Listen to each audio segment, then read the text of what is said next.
Welcome to Banking on KC. I'm your host, Kelly Scanlon. Thank you for joining us. With us today is Joe Mendoza, who is the new Community Development Officer at Country Club Bank, and he's also the chairman of the board of the Hispanic Economic Development Corporation. And he's here to talk with us today about his legacy of community involvement here in Kansas City and elsewhere, and also what he's going to be doing here at the bank and what that means for both the bank and the community. Welcome. We appreciate you coming here, Joe. Thank you, Kelly. Thank you for having me. Like I said, you're very new. This is a newly created position at Country Club Bank. What does a community development officer do? Country Club Bank wants somebody to be involved with some of our local non-for-profit organizations, but also coming up with different lending opportunities to some of those emerging markets within the community, as well as just some of the unbanked and underbanked communities, because there's a lot out there that are just unbanked. That's why I'm here today.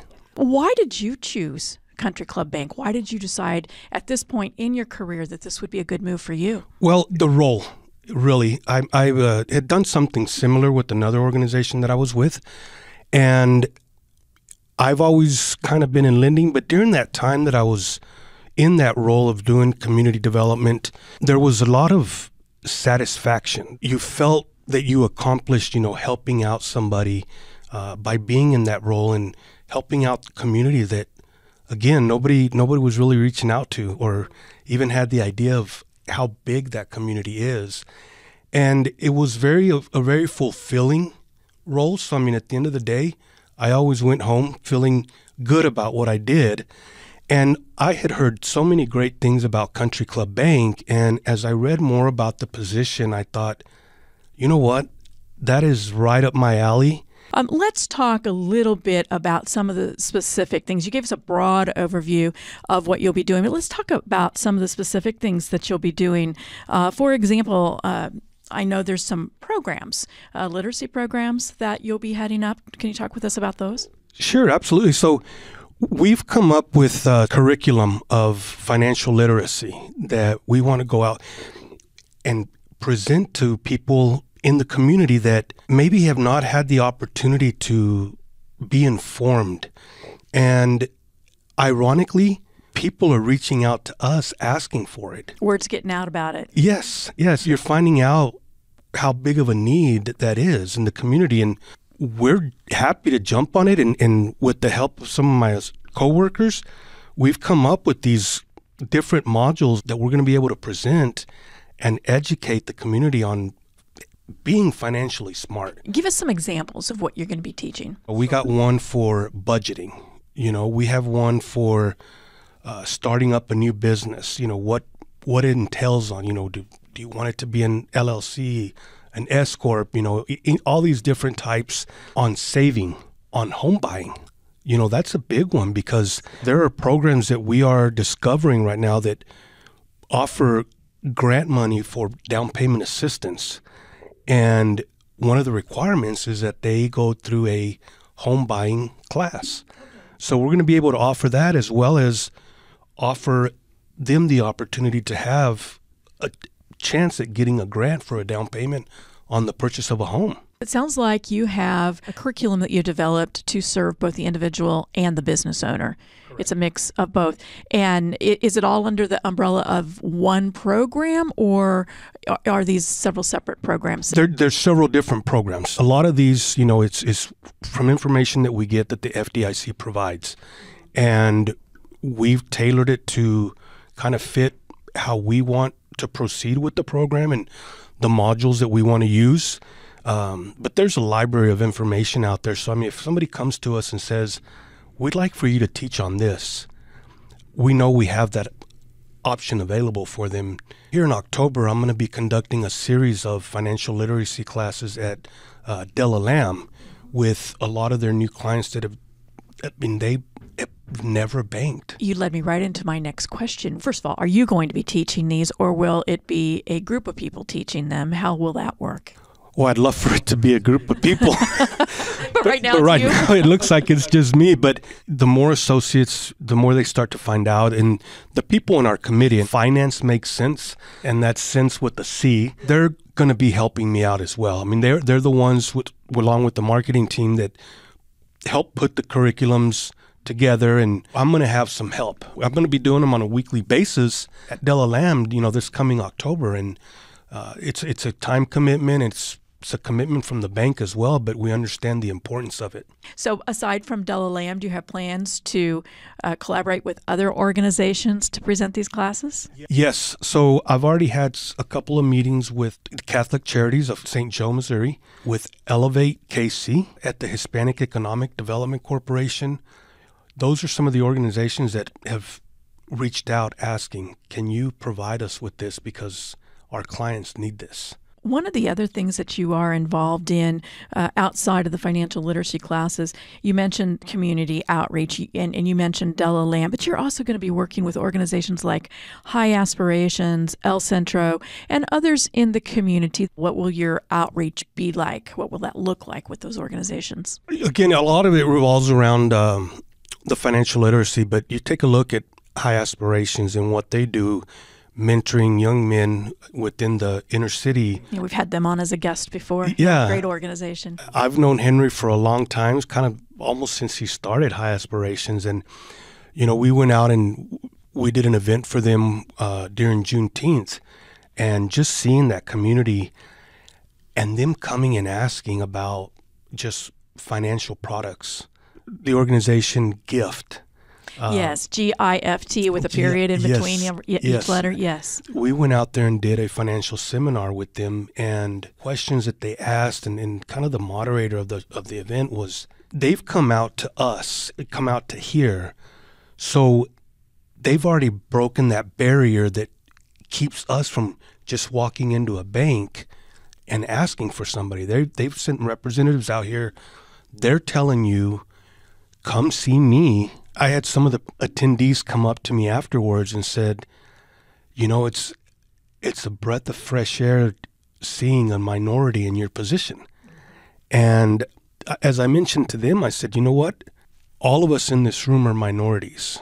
And I understand, while the obstacles that you've had to go through may not be the same ones for me, but they're obstacles that both of us have faced when it comes to certain situations, and I understand that. And they just, they were like, wow, like, this is a breath of fresh air, and thank you for coming out here to talk to us. And it's so important, as you say, to have what I guess you could call a warm introduction. They're not just walking through the doors and hoping somebody will serve them. They're actually being invited in by you, by the bank. Yes. Yeah. And ironically, when we talked about the unbanked or the underserved, I've already had a couple of folks reach out to me that tell me I haven't had a bank account in years. Like, I can't even remember when I had one.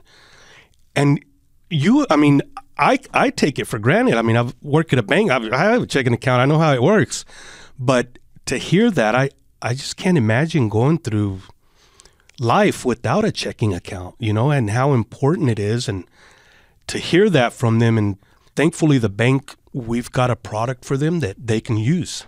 That is such an important thing to make people feel welcome in terms of the financial part of their lives. But sometimes you encounter people and you realize that that's only one part of the situation. They may be unhoused. They may have children who have a specific need. So will you or the bank be working in a collaborative manner with other organizations to make referrals to nonprofits that can help in those situations? Absolutely.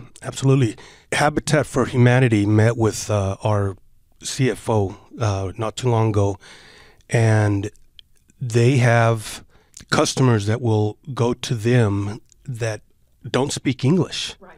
And so they've got some counselors on staff that speak Spanish, because a lot of times that is what they prefer to speak in, but they have the need for Spanish-speaking lenders.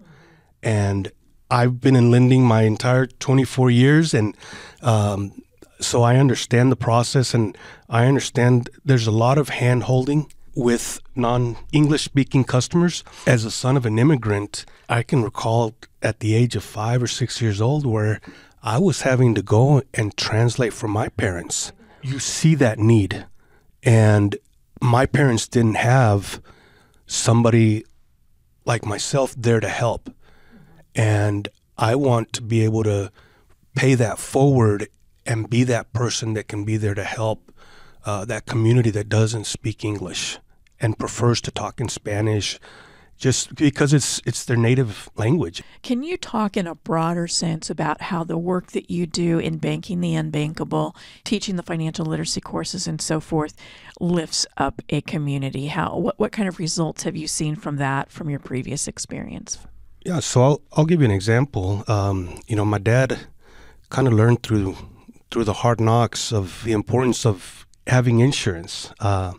He worked on a dairy farm, and they didn't provide insurance. And when I was about 3 years old, I remember vividly, I said, I broke my leg, and they rushed me to the hospital. And when I finally got the cast off that same day, we were going home, and we stopped at church to pray, thanking God that I got the cast off. And me and my sister decided to race after we got done praying. And as we were getting to the door, we were neck and neck, and then she gives me this slight little tug and pushes me, and I end up hitting the door and breaking the same leg right on the spot.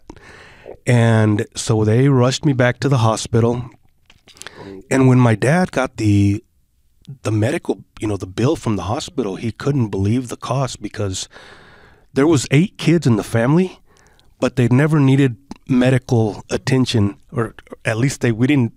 Not to that extent. Not to that extent. Yeah. The hospital ended up forgiving him and forgiving the debt, but he realized I need to have insurance. And so during the day would work at the dairy, and in the afternoons he would go and he started working for the local school district as a janitor. You might look at a janitor as, that's not like a big career move, but in his eyes it was big because he was going to get provided with benefits, and it made a big difference. I mean, unfortunately, he learned that the hard way, and it was myself that had to teach him that lesson. So, but you're hoping to, with the people that you helped, to secure their financial futures. Exactly. And a lot of times, you think about the unbanked, underserved, and that not just unbanked and underserved, but underinsured. And I don't think that a lot of the community thinks about those things that you and I probably take for granted on a daily basis. So what I've seen from providing these financial literacy classes is you're educating them on topics that they wanted to know, but didn't know and didn't know who to ask. And in some cases, maybe too embarrassed to ask. Yes, absolutely. And again, they see you in that more approachable manner because they're not walking into this, we're in this 3-story building that they don't know who to go in and talk to. Now you're out there in the community with them, and they feel free to just, hey, I have a question. I don't know how this works, or hey, this happened to me. What do you recommend I should do? And you also try to find resources for them. A lot of times they're just not aware of those resources that are out there. Right now, I'm working with a couple of organizations where there are some grant money that they desperately need that can be kind of facilitated through Country Club Bank. And they're just asking themselves, I didn't know this was out there. Right. And we appreciate you letting us know about this, and it's going to impact them and the lives that they help significantly. Yeah, so that ripple effect. Yes, that ripple effect, that's a great way of putting it. I come across some customers that I see, they need help paying their bills. They need help buying food, groceries. And there are these organizations out there that offer that. Catholic Charities is a great example. And they just relocated, and they were forecasting roughly about 300 people to go through their food pantry. They said that it doubled, and they're trying to figure out how do we provide more groceries for these families. It's organizations like that you really feel that you need to help out, whether it's through volunteering or financially helping out. Well, and there's something already here at Country Club Bank that I'm not sure that the larger community knows a lot about that probably will work hand in hand with you in some cases, and that is the Team Impact program. It's a formalized program here at the bank where associates get volunteer time off hours and they go into the community on a regular basis every week, supporting these different organizations through volunteer activities and so forth. It's funny you bring that up. Because I've already asked, hey, it said, one of my benefits, I said, it says, I get X amount of hours a year. I might exceed those this year. And I've only been with the bank for 3 months, and they were like, don't worry about it. We'll cover you, because they understand that I'm out volunteering a lot, and that's what they expect. That's what they want. So, well, and you have a whole group of 450 or whatever a number of employees is behind you. Supplementing your efforts as well. You obviously are very passionate about this work that you do. You've been in banking, as you said, for a couple, 3 decades now.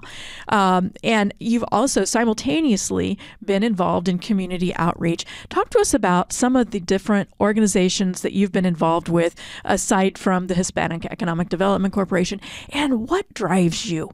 Sometimes people will go on volunteer JAGs, they'll do for 5 years. They're involved in everything, then they're burnt out and they're not doing it anymore. But you have made this a lifelong outreach. What drives your passion, and what are some of the things that you've done? To answer your question, what drives my passion, it goes back to that nobody was there for my folks.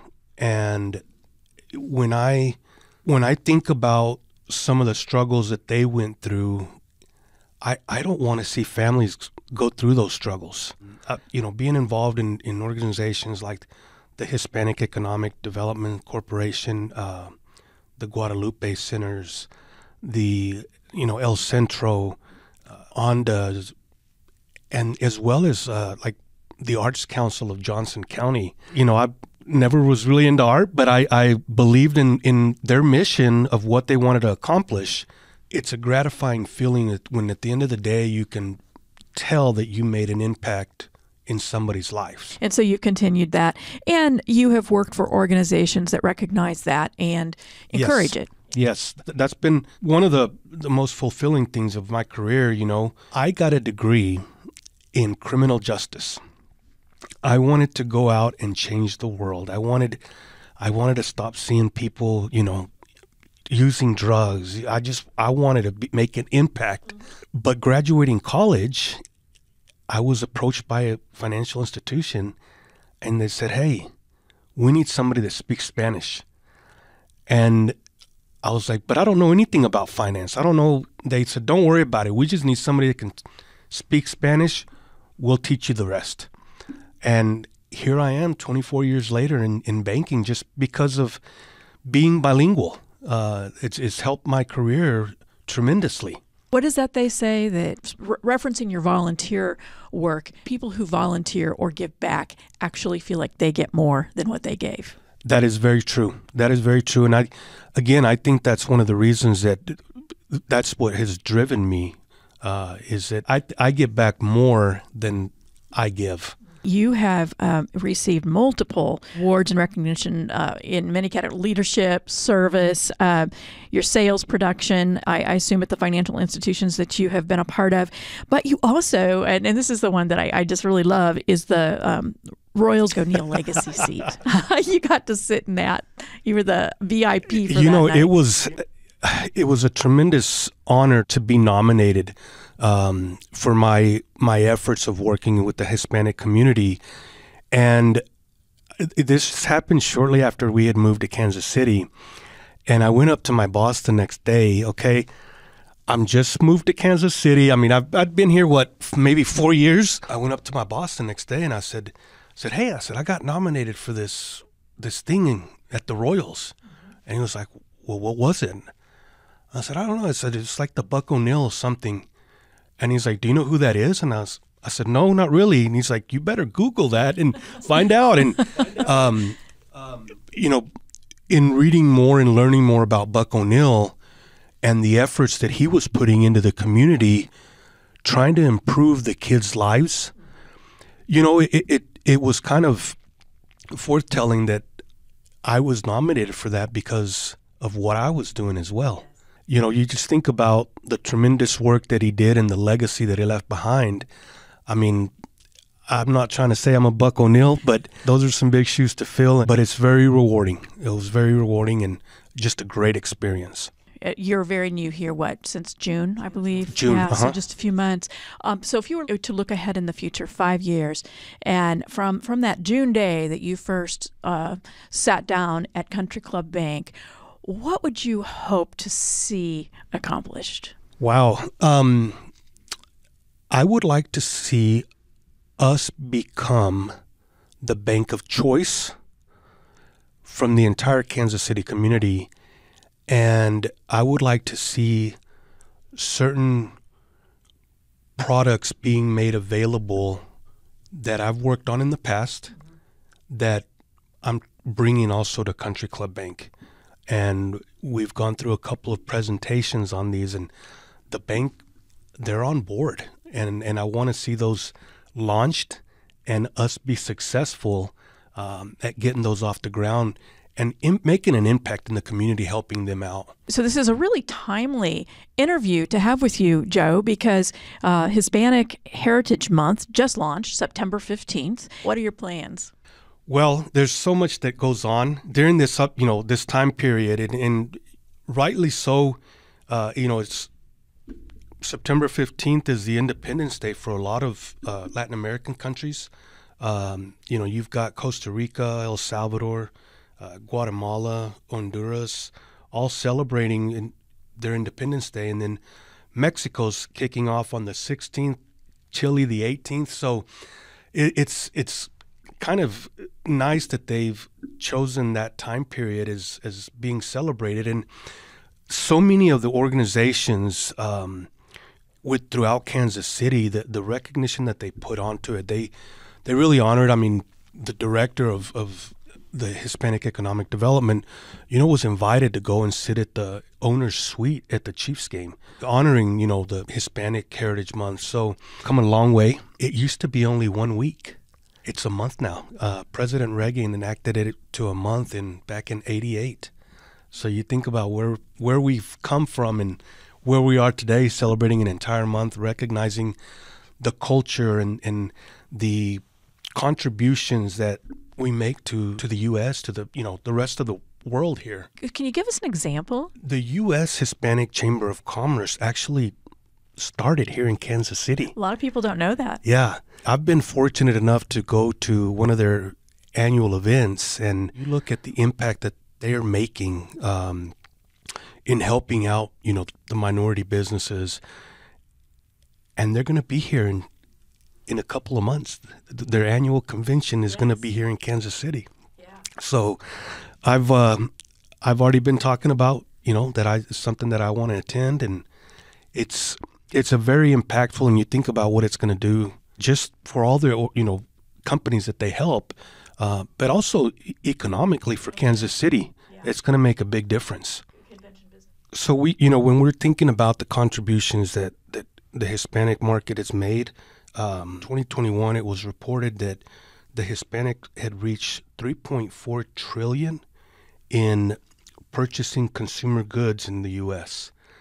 And it is estimated that if the Hispanics that live here in the U.S. were an independent country, they would be the 5th largest GDP in the world. That's impactful. And with all the work that you're doing, and hopefully others like you, then that number will only increase. Yes. That's the plan. Yeah, exactly. Joe, it has been wonderful having you on the show today to share your plans, the bank's plans for working with, as you said, the underserved, the unbankable community, and small business owners too, to just heighten your efforts there. Thank you for taking the time with everything I know you've got going on your plate and that you're trying to get launched to come in and talk with us for a few minutes today. Appreciate that. I appreciate you having me here today. Thank you. This is Joe Close, president of Country Club Bank. Thank you to Joe Mendoza for being our guest on this episode of Banking on KC. Joe shared insights into his role as the new Community Development Officer at Country Club Bank, emphasizing his legacy of community involvement and the impactful initiatives he's spearheading to enhance financial literacy and outreach within underserved communities. His commitment aligns perfectly with Country Club Bank's mission to lift up the community and foster inclusion through increased educational opportunities and financial services. Joe's efforts are a testament to the bank's dedication to making a significant difference in the lives of Kansas Cityans, helping bridge gaps in financial services and paving the way for a more inclusive financial future. Thanks for tuning in this week. We're banking on you, Kansas City. Country Club Bank, member FDIC.